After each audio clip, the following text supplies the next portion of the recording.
What's up, everyone? I'm Carlos. I am here in New Jersey at my friend Steven's house. How's it going, everybody? Hope you're all well. Thanks for tuning in. We just came back from Sniffapalooza, which was an all-day event in the city, which happens twice a year, and we came back to his house to shoot some reviews. Yep. Today we have for you Bvlgari Man in Black Essence. Keep it right there.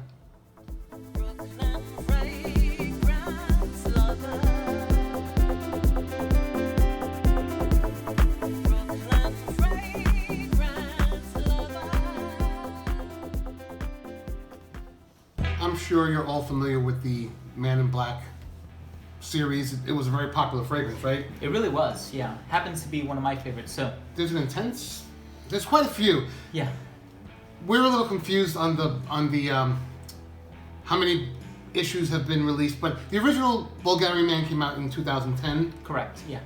The original Bvlgari Man in Black came out in 2014. There have been some others in between, not called Man in Black, and this is the third one called Man in Black Essence. Right. But in total, there are 9? There are 9, yes, okay. Including the original Bvlgari Man. There you go. Yeah. This one is in honor of the 130th year of Bvlgari being in business. That's a long time. It's a very long time. That's very impressive. Long history. And for that occasion, they teamed up with Nigerian-born, Brooklyn-based, contemporary visual artist named, I had to write it down, Lalu Senbanjo. I didn't want to mess this up. That's awesome. No, that's really cool. And it's inspired by the wild and arid heart of Africa. I like that. So it has a lot of the tribal art on the box and the bottle, and it's really cool. It certainly has a unique feel to it, and this is limited edition from what I understand, right? Only 3,000 bottles produced. Wow, that's crazy. You'll see that it has a lot of triangles on the sides and diamonds, and that symbolizes strength, virility, unity, triangles having equal sides. Most In of the time, African not all culture. the time. Okay. There was an insert, which I'll read to you, if I can see with my blind eyes. It's very tiny print. The Bvlgari Man in Black 2017 limited edition pattern is the work of Nigerian artist Lalu Senbanjo. You see, I could have just read this instead of doing this, but okay. He has translated the fragrance's virility and power into the sacred Yoruba tribal art of the Ori, which is the drawing of one's soul and one's essence. Right. This was composed by Alberto Morillas. Yeah. Did he do the original? I'm not sure. He has. Okay. Yes.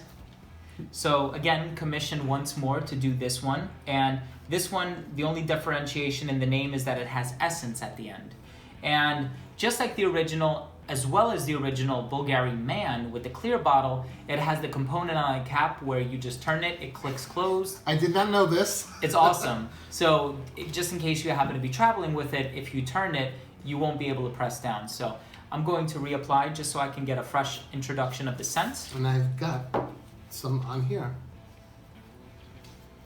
That's very nice. It has a very nice. powerful opening. A very, very... I am here. Yeah. Smell me, you're gonna smell me, but it smells fantastic. It truly does.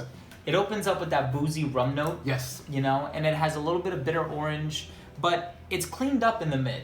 You have the iris in there. You have a little bit of cocoa and tonka bean adding sensuality. I get that thing that I love about Valentino Uomo Intense. Oh, that iris and tonka bean and... it's very creamy and woody. And not powdery. Right. Yeah. It's real nice. I like it. I just think it checks off a bunch of boxes. It's sensual, it's powerful, it has, it's virile, it has the virility. Assertively masculine. It really is. I think it's great, and I happen to be a fan of the 2014 Man in Black. And I love the pink pepper and the tobacco and the creaminess and how smooth it was. And I think with this one, it's not like one is better or worse, they're just different. And they're not very different. You can tell that one is a flanker of the other. They're definitely related. It's a subtle variation, but they're related, right? So I really like this one because it's a mildly different version of the one that I own and love. And for that reason, I'm really looking forward to getting this one. I just hope that they have enough. with only 3,000 bottles. Well, they had a big launch event about a week or two ago at Bloomingdale's. It just came out. It retails for $98 for a 100 ml bottle, only one size available. Okay. This is a good one, and it's just the right season for this type of fragrance, and it's not a slacker. It's really good. I agree with this too. It's in that olfactive family that I tend to love, and it doesn't disappoint, just like its predecessors. And I've tried Black Cologne, Black Orient, pretty much all of them, if I'm not mistaken, and I have been thoroughly impressed with all of them. Back in the day, I owned Bvlgari Man. Yeah. And then it was, I believe Bvlgari Man was the first extreme Yes. to set that trend out there Uh-huh. in perfume world. But this is a really strong offering that I think you guys really need to check out. It's solid. Yeah. And just to mention, the other day you were wearing one of their tea-based fragrances, and I complimented you on You it did? in the black bottle, right? Mm-hmm. And Yes. Yeah. I had a thing for a minute. It was one that I reviewed here on BFL. It was the Eau Ten Noir. Mm-hmm. It's a cologne concentration fragrance, but it projects off my skin like amazingly. Yeah. Yeah. Good stuff. Let me And I smell also you. love Bvlgari Black, which is the Anique Minardo composition. Oh yes, the hockey puck one. Yeah, that's right. That's a classic in the history of perfume Yeah. because of that vanilla and rubber type. Mm-hmm. I have Yeah. a story. I bought that when it first came out, and I returned it. I didn't get Really? it. I was not Okay. where I am now. Repurchased it later. Yeah. I've done that a lot. Actually, we're going to shoot another one of one that I used to have, got rid of it, and then got again because Oh, wow. I'm a lunatic. So definitely a solid offering for 2017 from a designer. Yes, Yeah. I've been hearing a lot of talk on the Facebook groups how was it Team Top 5 talking It about was Team Top 5, yeah. All right, so there as well. And we happened to mention, not to interrupt you, but we happened to mention that it was the year of the flankers. Mm-hmm. And it looks like even when you run down the list on online fragrance forums, where a lot of the releases of this year have not been original releases, with the exception of women's fragrances. And there were 3 really standout original releases. But despite this being a flanker, it's an excellent fragrance. It's around that time where I really should start thinking about my favorite perfume releases of this year, 2017. Yeah. I have to really think this year. Nothing is like that one. I mean, I have an idea. There haven't been that many that I was overwhelmed with.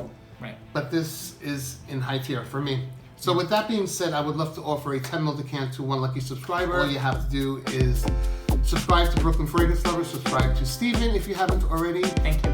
Like and share this video, then leave one comment down below with what your favorite Bvlgari Man in Black or Bvlgari fragrance is, general. or your favorite designer release of this year is, and that's it. I will pick a winner in around a week to 10 days, and I will post it here.